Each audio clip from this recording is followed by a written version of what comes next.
अस्सलाम वालेकुम। Last time हम डिस्कस कर रहे थे कि आईबीएम अपने इंटरव्यूज़ में किस तरह के क्वेश्चंस कंडक्ट करता है। तो हम बेसिकली डिस्कस कर गए थे कि ईटीएल प्रोसेस तक कि ईटीएल क्या होता है। हमने एक्सट्रैक्शन, ट्रांसफॉर्मेशन एंड लोडिंग को डिस्कस कर लिया था। तो अब नेक्स्ट हमारा जो पॉइंट है वो है रोलअप, कि रोलअप क्या होती है।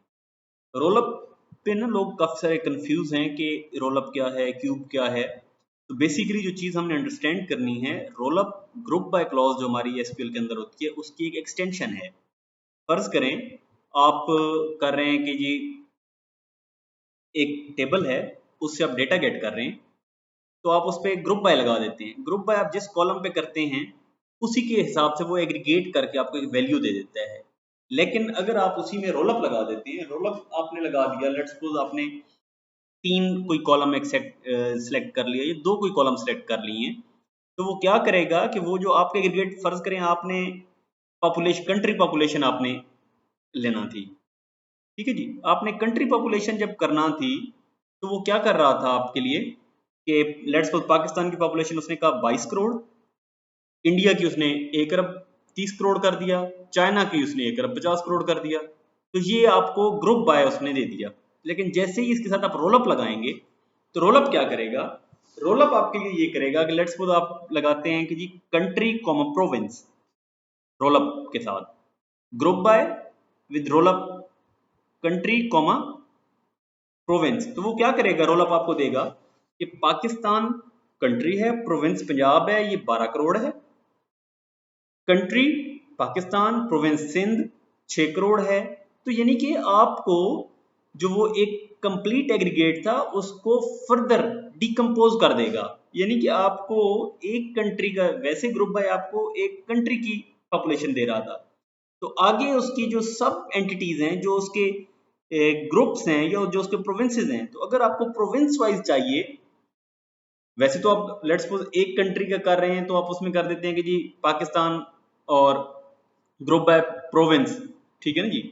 तो वो तो आपको मिल जाएगा। लेकिन अगर आपने 3-4 डिफरेंट प्रोविंसेस करने हैं तो फिर जरूरी नहीं है कि आपको हर कंट्री के प्रोविंस का पता हो। तो इस वजह से साथ आपको कंट्री नेम भी चाहिए, प्रोविंस नेम भी चाहिए, पॉपुलेशन भी चाहिए, तो वहां पे आपके काम आते हैं रोलअप्स।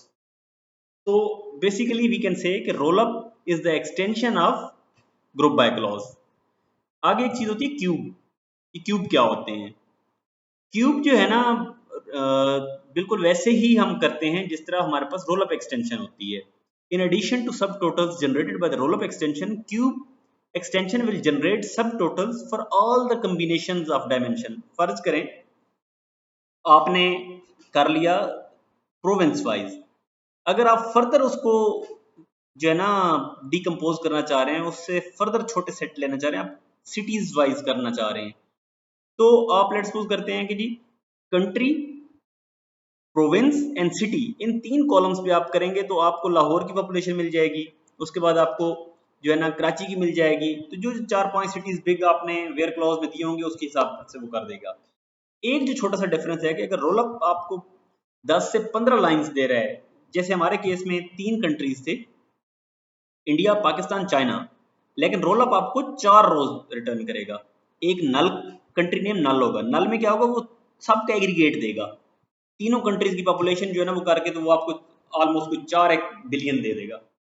तो क्यूब क्या करेगा, क्यूब उसके जो हम तीन कॉलम दे रहे हैं, सिटी, प्रोविंस एंड स्टेट, इन तीन के मैक्सिमम पॉसिबल कॉम्बिनेशन करेगा। वो क्या करेगा, कंट्री, प्रोविंस, इसका एक आपको रिजल्ट सेट देगा, फिर आपको कंट्री, प्रोविंस एंड सिटी का देगा, फिर इस तरह आपको कंट्री और सिटी का देगा, फिर आपको सिर्फ सिटी का देगा, फिर आपको कंट्री का देगा। तो यानी कि मैक्सिमम पॉसिबल कॉम्बिनेशन जो होते हैं ना वो सारे बना के देगा।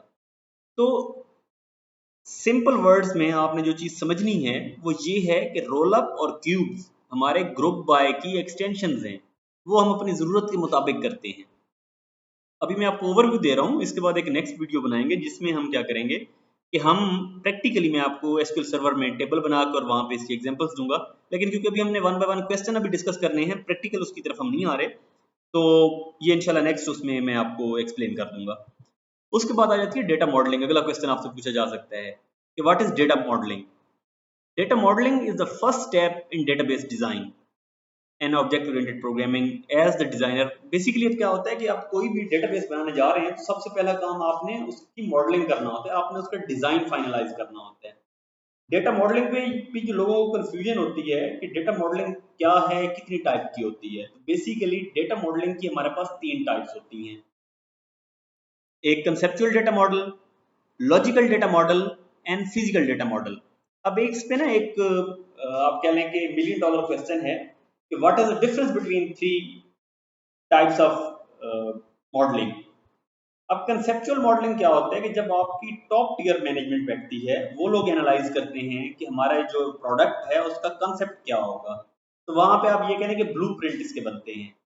ब्लूप्रिंट्स वो वाले नहीं जो आपके माइंड में आ रहे हैं, ये मैं डेटाबेस के ब्लूप्रिंट्स की बात कर रहा हूँ।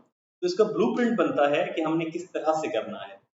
उसके बाद लॉजिकल मॉडल आता है। लॉजिकल मॉडल जो है ना, वो आपके जो सॉफ्टवेयर आर्किटेक्ट्स हैं वो इसका लॉजिकल मॉडल डिफाइन करते हैं। कैसे जी, टेबल ए से हम करेंगे, बी से करेंगे, सी से करेंगे, किन किन की हम आपस में जो है ना रिलेशनिंग करेंगे कि कहाँ से हमने फॉरेन की लेनी है, कहाँ पे हमने जो है ना प्राइमरी की करनी है, कहाँ से डेटा किस में जाएगा, किस पैटर्न पे फ्लो करेगा। तो वो हम लॉजिकल मॉडलिंग में आते हैं। उसके बाद आती है फिजिकल मॉडलिंग। तो फिजिकल मॉडलिंग क्या होती है कि physical implementation of the database होती है कि जो आपका लॉजिकल मॉडल डिफाइन हुआ है उसको आपके जो डेवलपर्स बैठे हैं उन्होंने इंप्लीमेंट कैसे करना है। तो इस पे आपको अगला बंदा ये भी कह सकता है कि इट मींस कि जो है ना कंसेप्चुअल मॉडल इनकम्प्लीट फॉर्म है लॉजिकल की, और लॉजिकल इनकम्प्लीट फॉर्म है फिजिकल की।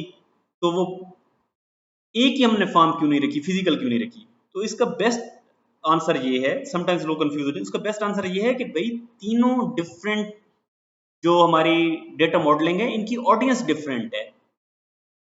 तो वो कहेंगे कैसे डिफरेंट है, आपने ये एक्सप्लेन करना है कि जो कंसेप्चुअल डेटा मॉडल है वो टॉप टियर मैनेजमेंट है, उसकी ऑडियंस हम उनको एलेबोरेट कर रहे होते हैं। अब आपका कंपनी सीईओ बैठा है, उसको आप जो है ना एसक्यूएल क्यूरीज उठा के दिखाना शुरू कर दें, एक नॉन टेक बंदा लेट्स सपोज बैठा है तो उसको तो नहीं समझ आएगी। तो उसके लिए आप एक बिल्कुल जेनेरिक सा एक ओवरव्यू बनाते हैं, तो डिफरेंट ऑडियंस की वजह से वो है।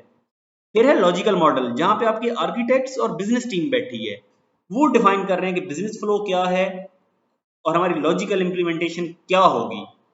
तो यहाँ पे आपकी डिफरेंट ऑडियंस है, टीयर 2 आपकी आ गई। देन आपके मजदूर तबका के लिए आता है फिजिकल मॉडल के, जो आपका कोर डेवलपर बैठा है उसको पता होना चाहिए कि उसने क्या चीज इंप्लीमेंट करनी है और कैसे करनी है। सो modeling is a blueprint of a database design. It has 3 different types: physical type, logical, conceptual. Conceptual बिल्कुल हाई लेवल है जो आपकी टॉप टियर मैनेजमेंट देखती है। देन आपका लॉजिकल है जो आपके आर्किटेक्ट्स और बिजनेस के इन बिटवीन डिस्कस होता है। एंड थर्ड फॉर्म हमारी आती है एंड विच इज फिजिकल, जो कि आपके टेक्निकल, जो आपके सॉफ्टवेयर इंजीनियर्स इंप्लीमेंट कर रहे होते हैं कि वो स्पेसिफाई करते हैं ऑल टेबल्स, हर टेबल के कॉलम क्या होंगे, क्या फॉरेन की है, उसको कैसे उनके रिलेशनशिप आइडेंटिफाई करने हैं, इसको नॉर्मलाइज रखना है, डी नॉर्मलाइज रखना है। बाकी जितनी इसकी फिजिकल कंसिडरेशंस हैं, जो डिफरेंट आपके आप कह लें कि इंडेक्सेस कहाँ क्रिएट करने हैं, क्या क्या कॉन्स्टेंट्स लगाने हैं, तो वो आप फिजिकल मॉडलिंग के अंदर जो है ना आप करते हैं, और ये आपकी फाइनलाइज फॉर्म होती है। तो I think for today it's enough. कल इंशाल्लाह हम नॉर्मलाइजेशन, डी नॉर्मलाइजेशन और उसके अलावा एडवांटेजेस क्या हैं ईटीएल के, डी नॉर्मलाइजेशन के क्या हैं, नॉर्मलाइजेशन के क्या हैं, उसके बाद एक मैजिक टेबल हमारे पास एसक्यूएल सर्वर में होता है वो क्या है, और मर्ज क्या है। तो वो इंशाल्लाह हम कल डिस्कस करेंगे। आज के लिए ये चीज़ें हैं, आप इनको देखें। अगर कोई क्वेश्चन हो तो आप मुझे कमेंट्स में बता सकते हैं। Thank you so much. अल्लाह हाफिज़।